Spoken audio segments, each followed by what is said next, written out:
Welcome to இரேகா NEET physics கைனமேட்டிக்ஸில் இன்றைக்கி நம்ம continue பண்ண போகிற topic motion and plane.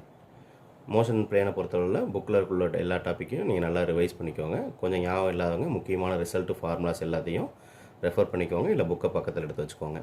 Okay, இதில் புக்கில் விடுபட்டு போன டாப்பிக்கு நீட் ஆஸ்பெக்டில் நம்ம இன்னும் கான்சன்ட்ரேட் பண்ணி பண்ண போகிற எல்லா டாபிக் மட்டும் டிஸ்கஸ் பண்ணிக்கலாம். அதில் உள்ள லேட்டஸ்ட் இயர் கொஷின்ஸ் எல்லாம் சால்வ் பண்ணி பார்த்துக்கலாம்.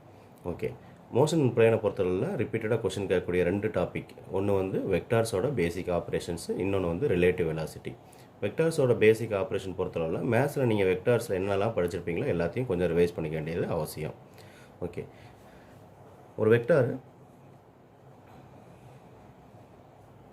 எப்போ அதில் 2 கோஆர்டினேட் இருக்கும், எப்போ ஒரு கோஆர்டினேட் 3 கோஆர்டினேட் அப்படி இருக்குன்னு பார்த்துக்கலாம். நம்ம பார்க்க போகிறது அதிகமாக 3 கோஆர்டினேட் உள்ள வெக்டார்ஸ் தான் பார்ப்போம். இப்போ ஐஜேகே மாதிரி 3 கோஆர்டினேட் உள்ள வெக்டார்ஸ் பார்ப்போம். அந்த வெக்டார் எப்படி இருக்கும் அப்படின்னா ஸ்பேஸில் மூவ் ஆகக்கூடிய வெக்டாராக இருக்கணும். ஸ்பேஸில் இருக்கக்கூடிய வெக்டாருக்கு 3 கோஆர்டினேட் இருக்கும். 2 கோஆர்டினேட்டுக்கு நீங்களே சொல்லுவீங்க, இது ஸ்பேஸாக இருந்துச்சுன்னா 2 கோஆர்டினேட்டுக்கு பிளேனில் இருக்கக்கூடிய வெக்டார்ஸ் எல்லாமே 2 கோஆர்டினேட்ஸாக இருக்கும். ஓகே, வெக்டாரில் ஒரே ஒரு மேத்தமெட்டிக்கல் ஆப்ரேஷன் பண்ண முடியாது, அது வந்து டிவிஷன். வெக்டார் வந்து இன்னொரு வெக்டாரால் டிவைட் பண்ண முடியாது.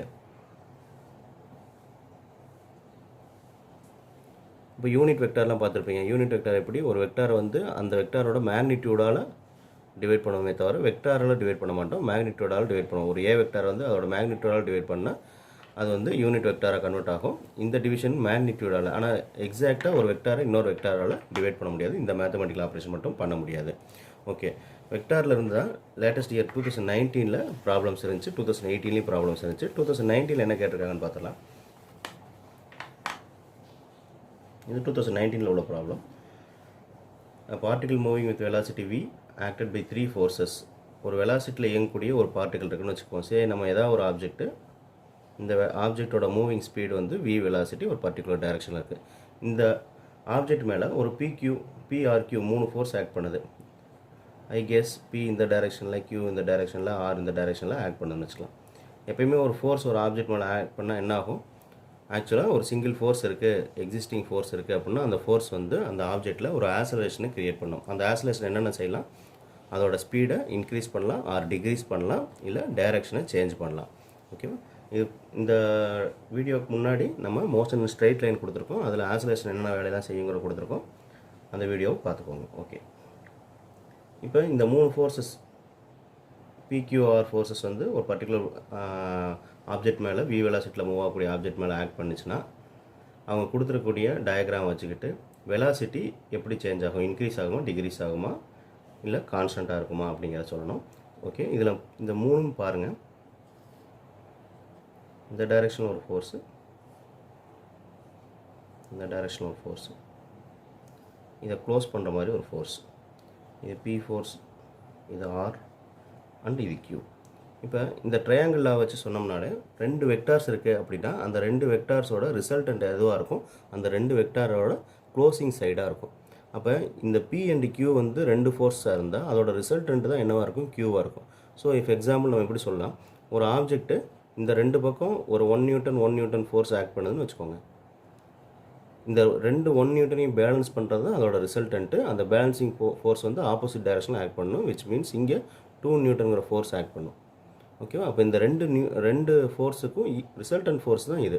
அப்போ இந்த 2 ஃபோர்ஸோட எஃபெக்ட் வந்து இது வந்து என்ன செய்யும், நல்லிஃபை பண்ணிடும். அப்போ இந்த மாதிரி ஒரு ட்ரையாங்கிள் இருக்குது அப்படின்னா இந்த PQவோட ரிசல்டன்ட், P அண்ட் Rோட ரிசல்டன்ட் தான் Q.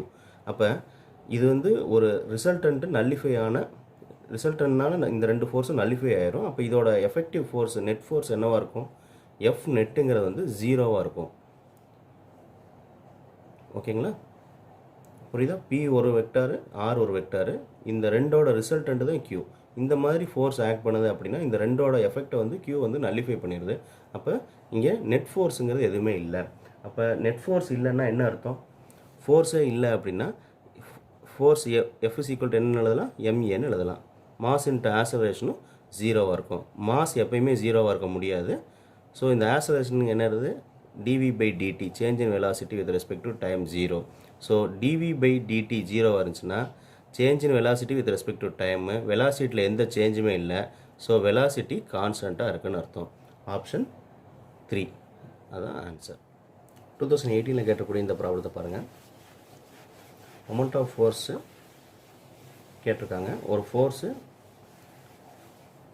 At a particular point about another point. எப்படி சொல்லலாம்? இதில் மொமெண்ட் ஆஃப் ஃபோர்ஸ் கேட்குறாங்க. சரி, மொமெண்ட் ஆஃப் ஃபோர்ஸ் வந்து ஒரு ரொட்டேட்டிங் எஃபெக்டை க்ரியேட் பண்ணக்கூடிய ஃபோர்ஸ். இந்த மாதிரி ஒரு ராட் இருக்குன்னு வச்சுக்கோம். இந்த ராடை வந்து ஒரு ஃபோர்ஸ் ஆக்ட் பண்ணி ரொட்டேட் பண்ணுது. இது வந்து ஒரு டிரான்ஸ்லேட்டரி மோஷனை க்ரியேட் பண்ணிடும். ஒரு பாயிண்ட் வந்து ஃபிக்ஸ்டாக இல்லை, ஆக்சிஸாக இல்லை அப்படின்னா இந்த ராடு வந்து பர்டிகுலர் டைரெக்ஷனில் மூவ் ஆயிரும். அப்படி இருந்தால் அது டிரான்ஸ்லேட்டரி மோஷனை க்ரியேட் பண்ணணும். அதான் நம்ம நார்மலாக பார்க்கக்கூடிய ஃபோர்ஸ். இந்த எட்ஜை நம்ம ஃபிக்ஸ் பண்ணிட்டோன்னு வைங்க, இந்த எட்ஜ் வந்து மூவ் ஆகாது. இப்போ இங்கே ஃபோர்ஸ் அப்ளை பண்ணால் என்ன ஆகும்? இப்போ இந்த எட்ஜு, இந்த டிப்பு வந்து ஃபிக்ஸ் ஆயிடுச்சு. அப்போ இது என்ன ஆகும்? ரொட்டேட் ஆகும்.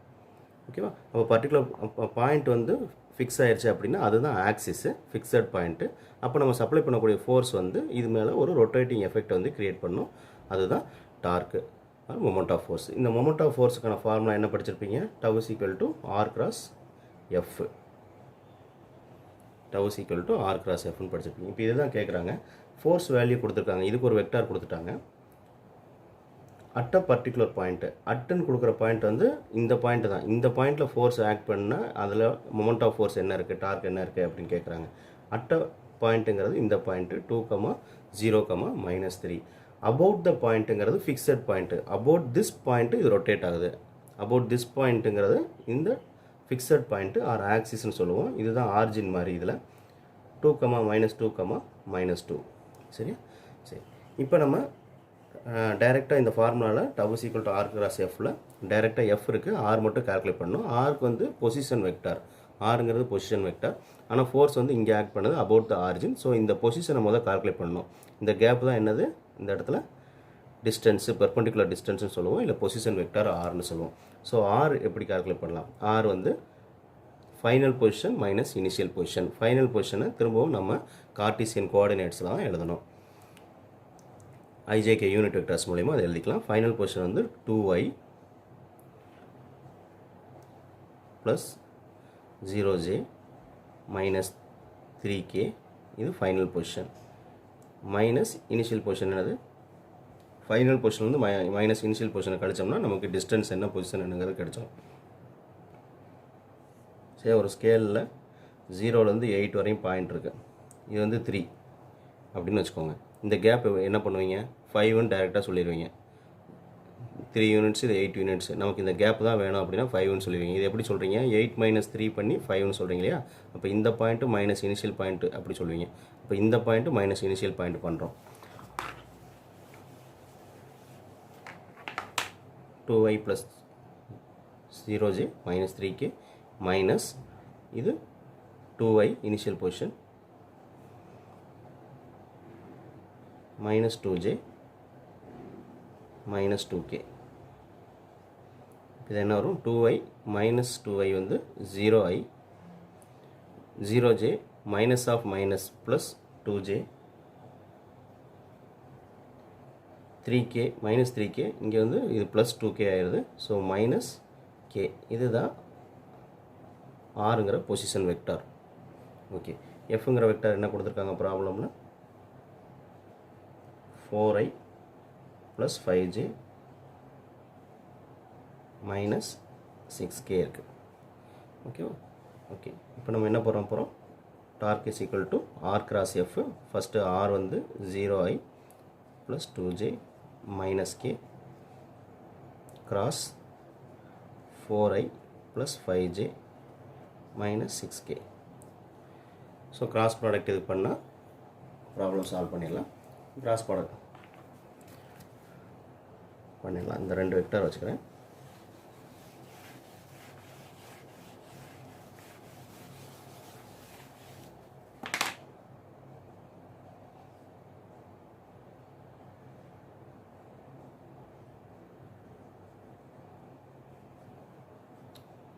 Zero to minus 1, 4, 5, minus 6.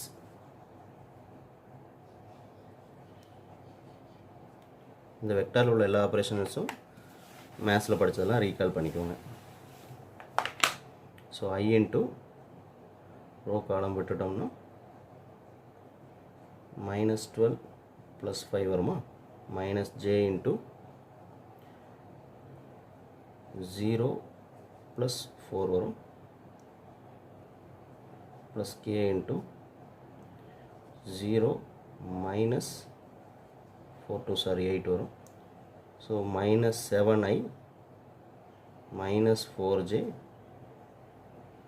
Minus 8k இதுதான் torque. Minus 7i minus 4j minus 8k option C. இந்த கொஸ்டின் பாருங்கள் 2017 பொசிஷன் எக்ஸ் அண்ட் ஒய்க்கு வந்து ஒரு ரிலேஷன் கொடுத்துருக்காங்க இன் டைம் டிபெண்டன்ட் ஃபங்க்ஷனாக ஆசலரேஷன் கேட்டிருக்காங்க t = 2 செகண்ட்ஸ்னு. ஓகே, எக்ஸுக்கு என்ன function x = 5t minus 2t². இதே ஒய்க்கு என்ன கொடுத்துருக்காங்க y = 10t. ஸோ பொசிஷன் கொடுத்துருக்காங்க. இதை வச்சுக்கிட்டு ஆசலரேஷன் கேட்டாங்கன்னா ஃபஸ்ட் டைம் நம்ம டிஃபரன்ஷியேட் பண்ணும்போது வெலாசிட்டி கிடைக்கும், வெலாசிட்டி டிஃபரன்ஷியேட் பண்ணால் ஆசலரேஷன் கிடைக்கும். So I right velocity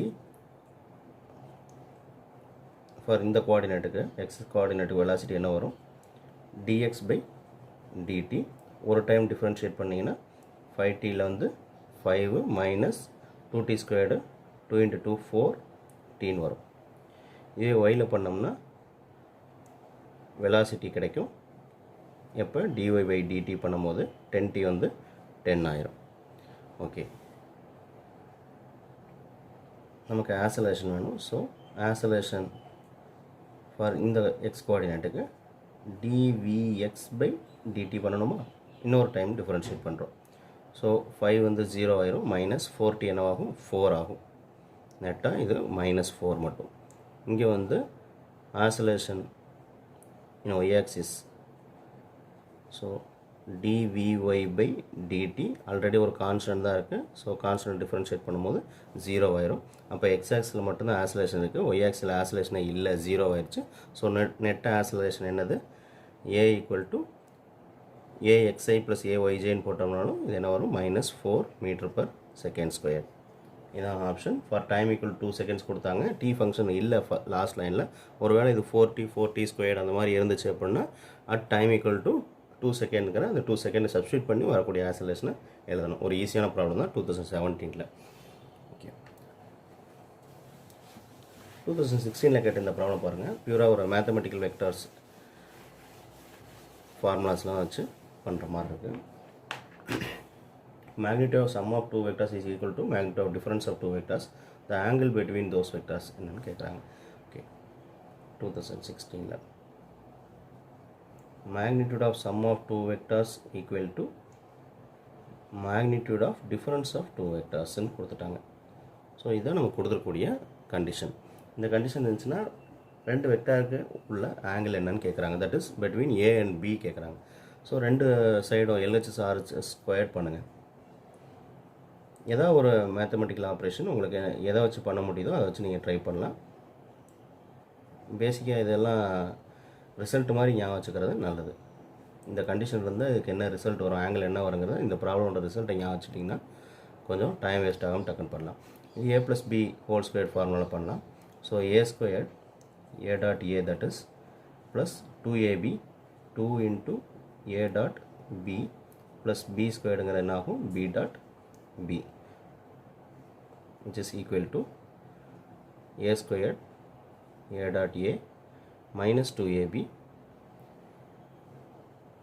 minus 2a.b plus b² b.b. So இந்த a.a இந்த a.a கேன்சல் பண்ணிக்கலாம், b.b கேன்சல் பண்ணிக்கலாம். இங்கே 2ab ஈக்குவலுக்கு அந்த பக்கம் இன்னொரு 2ab. ஸோ இதை LHS கொண்டு வந்தோம்னா 4ab ஆகுமா. இந்த மைனஸ் 2ab ஈக்குவலுக்கு இந்த பக்கம் இந்த பக்கம் வந்துச்சுன்னா 4ab ஆகும். 4a.b ஈக்குவல் டு 0ன்னு வரும். 4a.b 0 வந்துச்சுன்னா நெக்ஸ்ட் நான் என்ன டாட் எடுத்துட்டா 4ab cos θ ஈக்குவல் டு 0 எழுதலாமா. ஸோ இதில் வந்து cos θ ஈக்குவல் டு 0/4ab வரும். தட் இஸ் 0 தான். Again 0/anything is 0. cos θ 0 இருக்குது அப்படின்னா θ என்னவாக இருக்கும், cos θ 0 இருக்குன்னா θ is 90 டிகிரி. இந்த மாதிரி கண்டிஷன் கொடுத்து அதோட ரிசல்ட் 90 டிகிரி ஞாபகம் வச்சுக்கோங்க. நம்ம ஸ்டெப்ஸ் சால்வ் பண்ணாமல் டக்குன்னு ஆன்சர் பண்ணிக்கலாம். இது 2016 கேட்ட ப்ராப்ளம். ஓகே, அடுத்த டாபிக் ப்ரொஜெக்டைல் மோஷன் பார்த்துடலாம். ப்ரொஜெக்டைல் மோஷனை பொறுத்தளவில் இது வந்து ஒரு 2 டைமென்ஷனல் மோஷன். ஒரு ஃபுட்பாலை நம்ம கிக் பண்ணுற மாதிரி ஒரு ஃபுட்பாலை கிக் பண்ணால் அது ஒரு செர்டன் ஆங்கிளோட போய் விழுகும். அது ஒரு ப்ரொஜெக்டைல் மோஷன். இது வந்து 2 டைமென்ஷனல் மோஷன். ஒரு பிளேனில் போகக்கூடியது. ஃபுட்பால் கூட 3 டைமென்ஷன்லையும் சொல்ல முடியும். ஆனால் ஒரு 2 டைமென்ஷன் பிளேனில் மூவ் ஆகக்கூடிய பெர்ஃபெக்டான மோஷன் தான் இந்த ப்ரொஜெக்டைல் மோஷன். இந்த ப்ரொஜெக்டைல் மோஷனில் இன்னொன்று என்ன அப்படின்னா, இது வந்து யூனிஃபார்ம்லி ஆக்ஸலரேட்டட் மோஷன் சொல்லுவோம். அதுக்கு ஒரு எக்ஸாம்பிள் தான் projected motion. Uniformly accelerated motion எப்படி யூனிஃபார்மாக ஆக்ஸலரேஷன் இருக்கும், இந்த கண்டிஷன் வந்து எப்படி ட்ரூ? ஒரு ப்ரொஜெக்டைல் அது எரிஞ்சதுலேருந்து இந்த மாதிரி கிரவுண்டுக்கு போய் வருதுன்னு வச்சுக்கோங்க. இந்த ப்ரொஜெக்டரோட மோஷனில் இனிஷியல் வெலாசிட்டி நம்ம கொடுக்குறோம். இந்த இனிஷியல் வெலாசிட்டி வந்து சேஞ்ச் ஆகாமல் போய்கிட்டே இருக்கும். ஸோ இந்த ஹரிசாண்டல் ஆக்ஸலரேஷன், ஹரிசாண்டலில் இந்த ரேஞ்ச் அது ட்ராவல் பண்ணுறதுக்கு இதில் 2 வெலாசிட்டியாக பிரிப்போமா, u cos theta u sine தீட்டான்னு 2 வெலாசிட்டி பிரிப்போம். இதில் மேலே போகும்போது vertical height maximum height travel பண்ணும்போது அதோட வெலாசிட்டி -gயாக குறைஞ்சிக்கிட்டே இருக்கும். மேக்ஸிமம் பாயிண்டில் அதோட வெலாசிட்டி என்னவாக இருக்கும், வெர்டிக்கல் வெலாசிட்டி 0வாக இருக்கும். அந்த மேக்ஸிமம் ஹைட்டுக்கு அப்புறம் திரும்ப கிரவுண்ட் வரும்போது அதோட ஆக்ஸலரேஷன் +gயை இன்க்ரீஸ் ஆகிட்டே இருக்கும். ஸோ வெலாசிட்டி இன்க்ரீஸ் ஆகும் டியூ டு +g ஆக்ஸலரேஷன். மேலே போகும்போது டுவர்ட்ஸ் த மேக்ஸிமம் ஹைட்டு போகும்போது வெலாசிட்டி டிக்ரீஸ் ஆகிட்டு இருக்கும் due to change in acceleration, that is -gயாக இருக்கும். அப்போ வெர்டிக்கல் வெலாசிட்டியில் எப்பயுமே ஒரு ஆக்ஸலரேஷன் இருக்குது. அது வந்து அப்வர்ட் மூவ் ஆகும்போது -gயாகவும் டவுன்வர்ட் மூவ் ஆகும்போது +gயாகவும் இருக்கும். அதே ஹரிசாண்டல் வெலாசிட்டியில் நம்ம கொடுக்கக்கூடிய இனிஷியல் வெலாசிட்டி தான், அதுக்கப்புறம் அதோட ஆக்ஸலரேஷனில் அதோட வெலாசிட்டியில் எந்த சேஞ்சுமே இருக்காது. ஸோ ஹரிசாண்டலில் ஆக்ஸலரேஷன் கிடையாது. ஹரிசாண்டல் டைரெக்ஷனில் ஆக்ஸலரேஷன் என்னது, 0. ஸோ ஹரிசாண்டல் டைரெக்ஷன் ஆக்ஸலரேஷன் 0 இருக்குது. த்ரூ அவுட் த மோஷன் இதோட ஆக்ஸலரேஷன் என்னவாக இருக்குது, ஜியாக இருக்குது. வெர்டிக்கல் டைரெக்ஷனில் அதோட ஆக்ஸலரேஷன் வந்து ஜியாக இருக்குது. அதனால் இது யூனிஃபார்ம்லி ஆக்ஸலரேட்டட் மோஷன். இதை கண்டினியூ பண்ணியிருந்தால், இந்த ப்ரொஜெக்டில் கண்டினியூ ஆயிருந்தால் எப்படி இருந்திருக்கும், ஒரு சர்க்கிளாக க்ளோஸ் ஆகும். இந்த மாதிரி போனது வந்து ஒரு சர்க்கிளாக க்ளோஸ் ஆகும். ஸோ சர்க்கிளில் கான்ஸ்டன்ட் வெலாசிட்டியோட சர்க்கிளில் ஒரு பார்ட்டிகல் மூவ் ஆகுது அப்படின்னா அது யூனிஃபார்ம்லி ஆக்ஸலரேட்டட் மோஷன் சொல்லுவோம். ப்ரொஜெக்டைல்ங்கிறது யூனிஃபார்ம்லி ஆக்ஸலரேட்டட் மோஷனுக்கு ஒரு பர்ஃபெக்ட் எக்ஸாம்பிள். ஓகே, இதில் ஹரிசாண்டல் டைரெக்ஷனில் என்னென்ன இருக்கும், வெர்டிக்கல் டைரெக்ஷனில் என்னென்ன காம்போனண்ட் இருக்கும் அப்படிங்கிறத தெரிஞ்சுக்கோங்க. இதெல்லாம் புக்கில் படிச்சிருப்பீங்க, ஜஸ்ட் ரீகால் பண்ணிக்கோங்க. ப்ராப்ளமில் தேவைப்பட்டுச்சுன்னா யூஸ் பண்ணிக்கலாம். ஓகே, ஹரிசாண்டல் டைரெக்ஷன்ஸில் வெலாசிட்டி என்ன இருக்கும் இப்போ தான் சொன்னோம், அது வந்து யூ காஸ் தீட்டா. வெர்டிக்கலில் வந்து வெலாசிட்டி வந்து யூ சைன் தீட்டா. வெலாசிட்டின்னு சொல்கிறத விட நான் என்ன சொல்லலாம், இனிஷியல் வெலாசிட்டின்னு சொல்லிடுறேன். ஏன்னா வெர்டிக்கல் வெலாசிட்டியில் ஒரு ஆக்ஸலரேஷன் இருக்குல்ல, அதனால் சேஞ்ச் ஆகும். இதோட இனிஷியல் வெலாசிட்டி, இதோட வெலாசிட்டி ஆர் ஃபைனல் வெலாசிட்டி எப்பயுமே Vxன்னு எழுதுகிறோம். நான் காமன் வெலாசிட்டியை எப்பயும் யூ காஸ் தீட்டா இருக்கும். ஆனால் இதில் அப்படி இருக்காது, வெலாசிட்டி சேஞ்ச் ஆகிட்டே இருக்கும். Vy ஃபைனல் வெலாசிட்டின்னு ஏதாவது ஒரு பாயிண்ட்டுக்கு எழுதுனா அது எப்படி இருக்கும், யூ சைன் தீட்டா -gt. இது எப்படி வந்துச்சு, V = u + at. V = u + at ஃபார்முலாவில் V = u பதிலாக அதோட initial velocity u sine theta. இது வந்து அப்வர்ட் மோஷனில் த்ரோ பண்ணதுக்கப்புறம் -g ஆக்ட் ஆகும் × t. இந்த ஃபார்முலா ரீஅரேஞ்ச் பண்ணி எழுதியிருக்கோம். இது ஏன் இங்கே வரல ஹரிசாண்டலில், ஏன்னா ஹரிசாண்டலில் ஆக்ஸலரேஷன் இல்லை. u + atயில் அந்த ஏவே 0 ஆயிரும். அப்போ ஜஸ்ட் u தான். ஓகே, இது ஸோ நெக்ஸ்ட் பாயிண்ட் என்ன சொல்லிடலாம், இதில் வந்து ஆக்ஸலரேஷன் வந்து 0வாக இருக்கும். ஆனால் ஏஒயில் வந்து 0 கிடையாது, இட் இஸ் கான்ஸ்டன்ட். அதான் என்னது, இதை +g இருக்கலாம், இல்லை -g இருக்கலாம், கான்ஸ்டண்ட்டாக இருக்கும். ஓகே, இது போக என்னென்ன ஃபார்முலா படிச்சிருப்பீங்க, range, maximum height and time. Maximum height என்ன formula, u² sin² θ/ 2g. Next வந்து range u² sin 2θ/ g. Then time of flight 2u sin θ/ g. எல்லாமே அதோட இனிஷியல் வெலாசிட்டி டிபெண்ட் பண்ணி தான் இருக்கும், இது தெரிஞ்சு வச்சுக்கோங்க. ஆக்ஸலரேஷன் வந்து எப்பயுமே இந்த யூனிஃபார்ம்லி ஆக்ஸலரேட்டட் மோஷனால ஆக்ஸலரேஷன் வந்து எப்பயுமே கான்ஸ்டன்ட். அதே AXன்னு எடுத்துக்கிட்டோம், ஹரிசாண்டல் ஆக்ஸலரேஷன் எடுத்தோம்னா அது எப்பயுமே 0. வெர்டிக்கல் ஆக்ஸலரேஷன் தான் கான்ஸ்டண்ட்டாக இருக்குது. கான்ஸ்டண்ட்டாக இருந்தாலும் அப்வர்ட் மோஷனுக்கு வந்து -gயாகவும் டவுன்வர்ட் மோஷனுக்கு +gயாகவும் இருக்கும். மேக்ஸிமம் ஹைட்டில் வெலாசிட்டி வந்து 0வாக இருக்கும். ஓகே, வெர்டிக்கல் வெலாசிட்டி மட்டும் தான் சேஞ்ச் ஆகும், ஹரிசாண்டல் வெலாசிட்டி சேஞ்ச் ஆகாது due to there is no acceleration in horizontal direction. Okay, ப்ரொஜெக்ட்லேருந்து என்னென்ன கொஷின்ஸ்லாம் கேட்டிருக்காங்க அப்படிங்கிறது ரீசெண்ட் இயர்ஸில் கேட்டக்கூடிய கொஷின்ஸ் பார்த்தலாம். இந்த கொஷின் 2014 கேட்ட கொஷின்.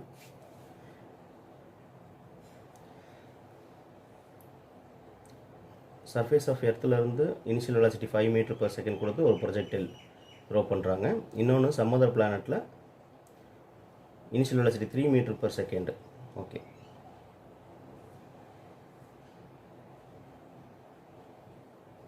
Metre per second. இதை நம்ம எர்த்துன்னு வச்சுக்கோம். சம் அதர் பிளானட்டில் initial velocity 3 metre per second கொடுக்குறாங்க. டிஸ்டன்ஸ் சம் அதர் பிளானட் கொடுத்து த்ரோ பண்ணுறாங்க வித் த சேம் ஆங்கிள். இதுவும் தீட்டா ஆங்கிள் தான், இதுவும் அதே ஆங்கிள் தான். அப்படி இருந்துச்சுன்னா value of oscillation due to gravity இந்த பிளானட் என்னன்னு கேட்குறாங்க. இதில் என்ன ஆசிலேஷன் டியூ டு கிராவிட்டின்னு கேட்குறாங்க. எர்த்தில் நமக்கு தெரியும் 9.8 மீட்டர் per செகண்ட் ஸ்கொயர். பிளானட்டில் என்னன்னு கேட்குறாங்க. ஸோ பாருங்கள், ஒரு ப்ரொஜெக்டல் மோஷன் வச்சுக்கிட்டு நம்மளால் oscillation due to gravity calculate பண்ணணும். ஸோ இதுக்கு நம்ம ஃபஸ்ட் என்ன சொல்லலாம்,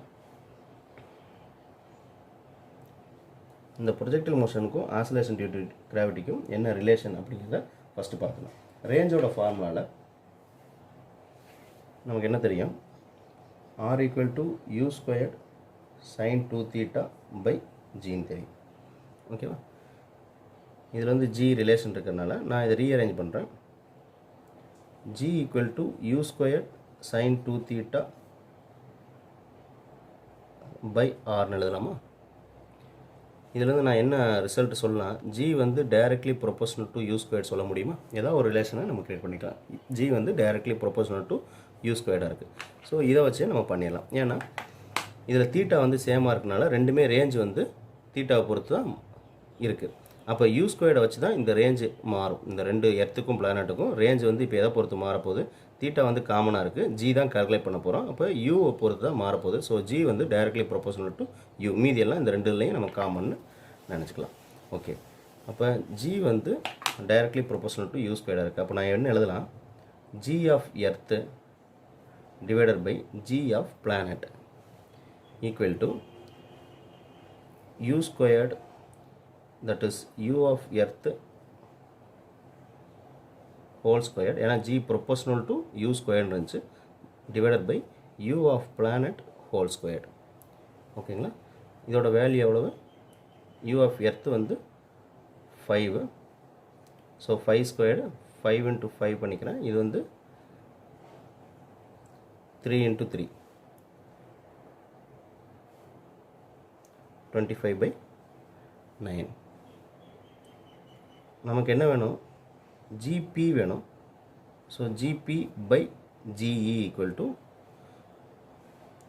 9/25 வருமா? இதை நான் என்ன எழுதலாம், gp equal to 9 into 25 into ge எழுதலாமா? இந்த ge ஆப்போசிட் சைடு வந்து மல்டிப்ளிகேஷனில் கொண்டு வந்துட்டேன். gயோட வேல்யூ எவ்வளோ, 9.8. ஸோ 9.8 சப்ஸ்டியூட் பண்ணுங்கள். 10 சப்ஸ்டியூட் பண்ணுறேன் நான். 10 சப்ஸ்டியூட் பண்ணிட்டு கால்குலேஷன் பர்பஸ் ஈஸியாக இருக்கும். முடிச்சுட்டு எது நியரஸ்ட் ஆன்சர்னு பார்த்துக்கலாம். ஸோ இது வந்து 5 times 5 பண்ணால் இது 2 times. ஸோ 18/5 வருது. 18/5 சிம்பிளிஃபை பண்ணிங்கன்னா 3.6 வருமா? ஸோ 3.6 நான் அப்ராக்சிமேட் பண்ணிட்டேன் g வேல்யூவை. இதே 9.8 வச்சுருந்தா 3.5 வந்துருக்கும். ஆன்சர் வந்து 3.5.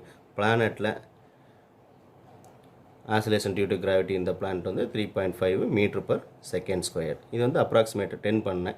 இல்லை நீங்கள் 9.8 வச்சுருந்தீங்கன்னா கரெக்டாக வந்துருக்கும். இது 2014 கேட்ட கொஷின். 2014 அப்புறம் 2016, 15, 16, 17, 18, 19 எல்லாமே வெக்டார்ஸில் கேட்டாங்க. 2016 நம்ம ஒரு ப்ராப்ளம் பார்த்தோம் இல்லையா, காஸ் தீட்டா ஈக்குவல் டூன்னு வந்து தீட்டா 90 டிகிரி வர மாதிரி. அது வந்து 5 தடவை ரிப்பீட்டான ப்ராப்ளம். இதுக்கு முன்னாடி ப்ராப்ளம் நம்ம டிஸ்கஸ் பண்ணோம் வெக்டாரில். a + b equal to a - bன்னு கொடுத்துட்டு ஆங்கிள் பிட்வீன் 2 வெக்டார்ஸ் கேட்டாங்க. அந்த ப்ராப்ளம் வந்து 2016 கேட்டிருக்காங்க. அதுக்கு முன்னாடி 2006 கேட்டிருந்தாங்க, 2001 கேட்டிருந்தாங்க, 1996 கேட்டிருந்தாங்க, 1991 கேட்டிருந்தாங்க. இப்படி 5 times கேட்ட ப்ராப்ளம். அதனால நான் என்ன சொன்னேன் உங்களை, இதுக்கெலாம் ரிசல்ட்டை ஞாபகம் வச்சுக்கோங்க அப்படின்னு. a + b equal to A minus பின்னு கொடுத்துருந்தாங்க. இதுக்கெல்லாம் ரிசல்ட்டை ஞாபகம் வச்சுக்கோங்க. தீட்டா வந்து 90 டிகிரின்னு வரும். இந்த மாதிரி ரிப்பீட்டடாக கேட்ட ப்ராப்ளம் வந்து திரும்ப நம்ம சால்வ் பண்ணிகிட்டு இருக்க தேவையில்லை. ஓகே, ப்ரொஜெக்டில் மோஷனில் 2014 ஒரு ப்ராப்ளம் பார்த்துட்டோம். 2013 கேட்ட இந்த ப்ராப்ளம் பாருங்கள். The velocity of projectile at initial point A கொடுத்துருக்காங்க. இட்ஸ் வெலாசிட்டி இந்த பாயிண்ட் பி கேட்டிருக்காங்க. ஒரு நல்ல சூப்பர் கொஷின் இந்த கொஷின். கொஞ்சம் கிளவராக யோசிச்சிங்கன்னா கொஷின் ஈஸி. கேர்லெஸ்ஸாக தப்பான ஆன்சர் பண்ணவும் சான்ஸ் இருக்குது. ஸோ இது வந்து பாயிண்ட் ஏ கொடுத்துருக்காங்க, இது பாயிண்ட் பி கொடுத்துருக்காங்க, velocity X axis Y axis கொடுத்துருக்காங்க. ஸோ இது இப்படி ட்ராவல் பண்ணுது, இங்கே இந்த மாதிரி வந்து முடியுது. பாயிண்ட் ஏல கொடுத்துருக்கூடிய வெக்டார் என்னவாக இருக்குது, அதோட வெலாசிட்டி வெக்டார் 2i + 3j இருக்குது. பாயிண்ட் பியில் இதில் கேல்குலேஷன்லாம் ஒன்றும் இல்லை, நீங்கள் அனலிட்டிக்கலாக லாஜிக்காக பதில் சொன்னால் போதும். ஓகே, இந்த வெலாசிட்டி என்ன ஆகும், நம்ம ஏற்கனவே சொல்லியிருக்கோம். இதில் வந்து இங்கே இந்த டைரெக்ஷனில் போகிற மாதிரி இருக்குது, இங்கே வந்து ஆப்போசிட் டைரெக்ஷனில் முடியுது. ஸோ இதுக்கு எக்ஸாக்ட் ஆப்போசிட்டாக இருக்குது. அப்போ இந்த வெக்டாரை ரிவர்ஸ் பண்ணி -2i - 3j அப்படின்னு சொல்லிட்டோம் அப்படின்னா அதுவும் ஒரு ஆப்ஷனில் இருக்குது. அது ராங் ஆன்சர். இங்கே இப்படி இருக்குது வெக்டார், இங்கே வெக்டார் வந்து ஆப்போசிட் டைரெக்ஷனில் இருக்குது. அதனால் இது -2i வந்து -2i + 3j வந்து -3j இப்படின்னு கெஸ் பண்ணால் இந்த ஆன்சர் வந்து தப்பு. என்னென்னா இது வந்து ஒரு ப்ரொஜெக்டில் மோஷன். ப்ரொஜெக்டில் மோஷன் நமக்கு தெரியும், 2 வெலாசிட்டி இருக்குது. 2 வெலாசிட்டி என்னது, ஹரிசாண்டல் காம்பவுண்ட்டும் வெர்டிக்கல் காம்பவுண்ட்டும். இதில் ஹரிசாண்டல் காம்பவுண்ட் நெவர் சேஞ்சஸ், அதில் ஆக்சிலரேஷனே கிடையாது. ஆக்சிலரேஷன் இல்லைன்னா ஹரிசாண்டல் காம்பவுண்ட் சேஞ்ச் ஆகாது. இந்த ஐன்னு இருக்கக்கூடிய horizontal compound through out the motion இந்த 2i தான் இருக்கும், அதில் சேஞ்சே இருக்காது. சின்ஸ் ஹரிசாண்டல் ஆக்சிலரேஷன் இஸ் 0, ஆனால் வெர்டிக்கல் ஆக்சிலரேஷன் இஸ் கான்ஸ்டன்ட். கான்ஸ்டன்ட்னா ஆக்சிலரேஷன் இருந்துக்கிட்டே இருக்குது, கான்ஸ்டண்ட்டாக ஒரு ஆக்சிலரேஷன் இருக்கும். ஸோ மேலே போகும்போது என்ன ஆக்சிலரேஷன் இருக்குது, -g இருக்குது. கீழே போகும்போது அது +g ஆகும். அதனால் மேலே போகும்போது வெலாசிட்டி குறையும், கீழே போகும்போது வெலாசிட்டி இன்க்ரீஸ் ஆகும். அப்போ இங்கே வெலாசிட்டி என்ன ஆகுது, ரிவர்ஸ் ஆகுது. அப்வர்ட் மோஷனில் இருக்கக்கூடிய வெலாசிட்டி டவுன்வர்ட் மோஷனில் வெலாசிட்டிக்கு டைரெக்ஷன் மட்டும் சேஞ்ச் ஆகுது. எதில், வெர்டிக்கல் மோஷனில் மட்டும் சேஞ்ச் ஆகும். அப்போ வெர்டிக்கல் மோஷனில் என்ன ஆகும், இதோட டைரெக்ஷன் சேஞ்ச் ஆகுது. ஸோ +3j இருந்தது, -3j இதுதான் ஆன்சர். நெக்ஸ்ட்டு ரிலேட்டிவ் வெலாசிட்டி பார்த்தலாம். ரிலேட்டிவ் வெலாசிட்டி ரொம்ப ரொம்ப முக்கியமான டாப்பிக்கு, நல்லா புரிஞ்சுக்க வேண்டிய டாபிக் ரிலேட்டிவ் வெலாசிட்டி. நிறையா பேருக்கு அதை பற்றி கிளியர் ஐடியா இல்லை, கொஞ்சம் வேகாக இருக்காங்க ஸ்டூடெண்ட்ஸு. நல்லா கிளியராக புரிஞ்சுக்கிட்டால் தான் ரிலேட்டிவ் வெலாசிட்டிலேருந்து கேட்கக்கூடிய நீட் ப்ராப்ளம்ஸ் வந்து நம்ம ஈஸியாக சால்வ் பண்ண முடியும். ஆல்ரெடி இதில் ஒரு தனி வீடியோ போட்டிருக்கோம், எல்லா ரிலேட்டிவ் வெலாசிட்டியும் இன்க்ளூட் பண்ணி தனி வீடியோ இருக்குது. அந்த வீடியோட லிங்க் வந்து இதில் டிஸ்கிரிப்ஷனில் கொடுத்துருக்கேன். அந்த வீடியோவை கண்டிப்பாக ஃபுல்லாக பார்த்து முடிச்சுருங்க. இந்த வீடியோவில் அதோட ரிசல்ட்டு மட்டும் நம்ம டிஸ்கஸ் பண்ணிக்கலாம். ஏற்கனவே டீச் பண்ண திரும்ப டீச் பண்ணால் இன்னொரு ஒரு 40 மினிட்ஸ் 50 மினிட்ஸ் இந்த வீடியோட லென்த் இன்க்ரீஸ் ஆகும். ஸோ ரிலேட்டிவ் வெலாசிட்டியில் நம்ம இதுக்கு முன்னாடி சொன்ன வீடியோவில் என்னென்ன ரிசல்ட்லாம் சொல்லியிருக்கோம். அதில் வந்து ஸ்ட்ரெயிட் லைன் தனியாக, பிளேன் தனியாக, ரெண்டுலேயுமே ப்ராப்ளம்ஸ்லாம் டிஸ்கஸ் பண்ணியிருக்கோம். ஸ்ட்ரெயிட் லைனில் ரொம்ப ரேராக தான் ரிலேட்டிவ் வெலாசிட்டிலேருந்து ப்ராப்ளம் கேட்குறாங்க, இருந்தாலும் கேட்கறது சான்ஸ் இருக்குது. ஸ்ட்ரெயிட் லைனில் மோஷன், நம்ம கைனமேட்டிக்ஸே motion straight line, motion plane தனித்தனியாக படிக்கிறோம். அதில் ரிலேட்டிவ் வெலாசிட்டி ரெண்டுலேயுமே வருது. மோஷன் ஸ்ட்ரெயிட் லைன்லேயும் வரும், மோஷன் பிளேன்லேயும் வரும். ஸ்ட்ரெயிட் லைனில் இருக்கக்கூடிய ரிசல்ட் வந்து நம்ம ரிலேட்டிவ் வெலாசிட்டி எப்படி இருக்கும், velocity of A with respect to B அப்படி இருந்துச்சுன்னா velocity of A minus velocity of பின்னு இருக்கும். இது ரிசல்ட்டு. இதே மாதிரி பிளேனில் நமக்கு முக்கியமாக கேட்கக்கூடிய 2 problem, rain man problem, river man problem இல்லையா. ரெயின்மேன் ப்ராப்ளம்ங்கிறது அம்பர்லா வச்சு என்ன டைரெக்ஷனில் அம்பர்லா ஹோல்ட் பண்ணணும், velocity of rain particular direction இருந்துச்சுன்னா வாக்கிங் மேன் அம்பர்லா வந்து எந்த டைரெக்ஷனில் ஹோல்ட் பண்ணணும் அப்படிங்கிற ரிசல்ட்டு. அதை நம்ம என்ன கொடுத்துருந்தோம், tan theta = velocity of man with respect to velocity of river, இது கொடுத்துருந்தோம். இதே ரிவர்மேன் ப்ராப்ளமாக இருந்துச்சுன்னா, ரிவர்மேன் ப்ராப்ளம் 2 டைப் இருக்குது. ஷார்ட்டஸ்ட் பாத் இருக்குது, ஷார்ட்டஸ்ட்டு டைம் இருக்குது. ஷார்ட்டஸ்ட் டிஸ்டன்ஸில் ரிவரை கிராஸ் பண்ணுறதுக்கு என்ன வெலாசிட்டியில் என்ன டைரெக்ஷனில் ஸ்விம் பண்ணணும், அதே மாதிரி ஷார்ட்டஸ்ட் டைமில் போகணும். அப்படின்னா 2 டைப் இருக்குது. 2 டைப்பையும் அந்த வீடியோவில் கொடுத்துருக்கு, கிளியராக புரிகிற மாதிரி இருக்கும். அதை ஃபஸ்ட்டு பார்த்துக்கோங்க. டைரெக்டாக அந்த ஃபார்முலா ஞாபகம் வச்சிங்கன்னா கொஞ்சம் கொஷின் கஷ்டமாக இருந்துச்சு அப்படின்னா புரிஞ்சுக்கிறதுக்கு ஈஸியாக இருக்கும். அதில் sin theta = velocity of river by velocity of man. இது வந்து 3 முக்கியமான ரிசல்ட்டு. இதுலேயே 2 டைப்ஸ் இருக்குது, அதையும் பார்த்துக்கோங்க. கண்டிப்பாக டிஸ்கிரிப்ஷனில் உள்ள வீடியோ ரிலேட்டிவ் வெலாசிட்டியில் ஃபுல்லாக பார்த்து முடிச்சுருங்க. ஏன்னா நான் ரிசல்ட் மட்டும் தான் கொடுத்துருக்கேன். இது முக்கியமான டாப்பிக்கை நல்லா அண்டர்ஸ்டாண்ட் பண்ண வேண்டிய டாப்பிக்னால அந்த வீடியோ பார்த்துட்டிங்கன்னா உங்களுக்கு ஃபுல் அண்டர்ஸ்டாண்டிங் கிடைக்கும். ஓகே, இப்போ இதிலேருந்து ரீசெண்ட் இயர்ஸில் என்ன கொஸ்டின் கேட்டிருக்காங்கன்னு பார்த்தலாம். 2019 கொஸ்டின் கேட்டிருக்காங்க. riverman problem. Speed of swimmer in still water. So ஒரு river இந்த directionல போகுதுன்னு வச்சுக்கோங்க. Still water is 10 meter per second due to east.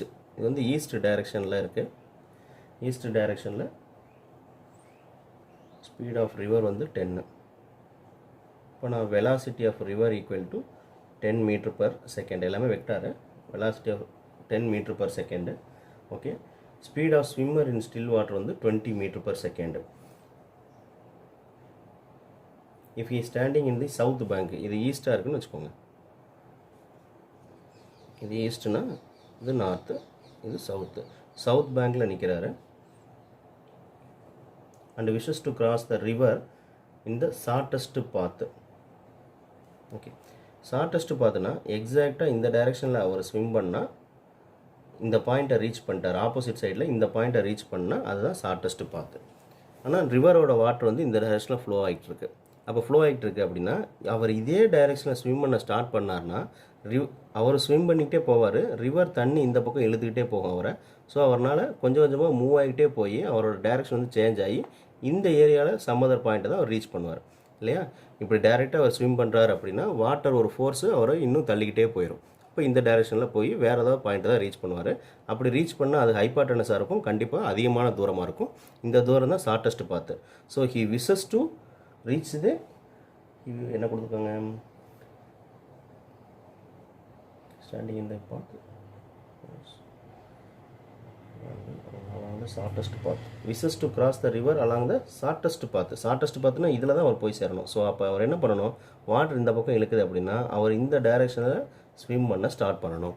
இப்படி ஸ்விம் பண்ணார்னா தான் அவர் இந்த டைரெக்ஷனில் ஸ்ட்ரோக் பண்ணிகிட்டே போவார். ஸ்விம் பண்ணிவிட்டு தண்ணி கொஞ்சமாக அவர் இழுத்துக்கிட்டே வரும் இந்த டைரெக்ஷனில். ஏன்னா வெலாசிட்டி வந்து வாட்டரோட வெலாசிட்டி இந்த டைரெக்ஷனில் இருக்குது. ஸோ அவர் இழுத்துக்கிட்டே வந்து நம்ம ஷார்ட்டஸ்ட் பாத்தில் கொண்டு போய் முடிக்கும். அதுக்கு அவர் இங்கே என்ன ஆங்கிளில் ஸ்விம் பண்ண ஸ்டார்ட் பண்ணணும் அப்படின்னு கொடுக்குறாங்க. இதில் அவரோட swimming speed velocity of man வந்து என்ன கொடுத்துருக்காங்க, 20 மீட்டர் பர் செகண்ட் கொடுத்துருக்காங்க. வெலாசிட்டி ஆஃப் மேன் வந்து 20 metre per second, velocity of river வந்து 10 மீட்டர் பர் செகண்ட். இதோட ரிசல்ட் தான் நம்ம இதுக்கு முன்னாடி என்ன சொன்னோம், sine theta equal to velocity of river by velocity of man. So velocity of river 10, velocity of man by 20. Formula problem கொடுத்தது டைரெக்டாக சப்ஸ்டிட் பண்ணியாச்சு. ஸோ 10/20 1/2 வரும். Sine theta equal to 1/2. இதிலேருந்து theta equal to sine inverse of 1/2. Sine inverse of 1/2னா theta வந்து என்னது 30 degree வரும். Okay, 30 degree என்ன டைரெக்ஷனில் அவர் ஸ்விம் பண்ணணும், ஈஸ்ட்டில் இருக்குது. அவர் என்ன டைரெக்ஷனில் 30 டிகிரி வெஸ்ட்டு. இது வெஸ்ட்டு தானே, ஈஸ்ட்டில் ரிவர் வாட்டர் போய்கிட்டு இருக்கு. இது ஸ்ட்ரெயிட் லைனாக அவர் சவுத் பேங்கில் இருக்கார். ஸோ 30 டிகிரி வெஸ்ட்டில் அவர் போனார்னா தான் கரெக்டாக எக்ஸாக்ட் ஆப்போசிட் பாயிண்ட் போய் ரீச் பண்ண முடியும். இந்த ப்ராப்ளம் 2019 நீட்டில் கேட்டிருந்தாங்க. அப்படியே 2019 ஜேஇலையும் ஜனவரியில் கேட்டிருந்தாங்க. ஜேஇயில் இதே ப்ராப்ளம், ஆனால் ஒரே ஒரு சின்ன வேரியேஷன் என்ன கேட்டிருந்தாங்கன்னா, இந்த ஆங்கிள் வந்து 30 டிகிரின்னு கேட்குறதுக்கு பதிலாக இதில் வந்து ஆங்கிள் எப்படி கேட்டிருக்காங்க, the angle at which he should make his stroke with respect to நார்த்துன்னு கொடுத்துருக்காங்க இல்லையா. வித் ரெஸ்பெக்ட் டு நார்த்னா இந்த நார்த் லைனை வச்சுக்கிட்டு நம்ம இதில் எத்தனை டிகிரின்னு பார்க்குறோம், நார்த்துலேருந்து எத்தனை டிகிரின்னு பார்க்குறோம். நார்த்துலேருந்து எத்தனை டிகிரி தான் நமக்கு 30 டிகிரின்னு டேரெக்டாக கிடைக்குது. ஆனால் ஜேஇ ப்ராப்ளம்லாம் ஒரே ஒரு சின்ன சேஞ்சு, வித் ரெஸ்பெக்ட் டு ஹரிசாண்டல்னு கேட்டாங்க. ஸோ இங்கே நார்த்லேருந்து 30 டிகிரின்னு சொன்னோம். இதே ப்ராப்ளம் ஜேஇயில் என்ன கேட்டிருந்தாங்க, வித் ரெஸ்பெக்ட் டு ஹரிசாண்டல்னு கேட்டிருந்தாங்க. ஸோ இங்கே 30 டிகிரி இருக்குது அப்படின்னா ஹரிசாண்டல்னு எத்தனை டிகிரி, இது ஒரு 90 சேர்ந்து 150 டிகிரின்னு வரும். இதே ப்ராப்ளம் ஹரிசாண்டல்லேருந்து கேட்டிருந்தாங்க. நம்ம ஈலேருந்து மெஷர் பண்ண வேண்டியிருக்கும். இந்த ஈஸ்ட் டைரெக்ஷன் வந்து ஃபுல்லாக மெஷர் பண்ண வேண்டியிருக்கும். இது ஒரு 90 + 30 120 வரும். 120ன்னு ஆன்சர் வந்துருக்கும். அந்த மாதிரி கைனமேட்டிக்ஸில் இது போதும். இது போக நீங்கள் 2013க்கு அப்புறம் உள்ள எல்லா நீட் ப்ராப்ளம்ஸும் சேர்த்து பார்த்துக்கோங்க. டைம் இருக்கிறவங்க இதுவரையும் ஒரு 32 இயர்ஸ் நீட் ப்ராப்ளம் சேர்த்து பார்த்துக்கிட்டு எவ்வளோ கொஸ்டின் முடியுமோ அவ்வளோ ப்ராக்டிஸ் பண்ணிக்கோங்க. அது உங்களை இந்த யூனிட்டில் ஃபுல் ஸ்கோர் வாங்கிறதுக்கு ஹெல்ப்ஃபுல்லாக இருக்கும். தேங்க்யூ ஃபார் வாட்சிங் திஸ் வீடியோ. அடுத்த வீடியோவில் இன்னொரு டாபிக் டிஸ்கஸ் பண்ணலாம். தேங்க்யூ.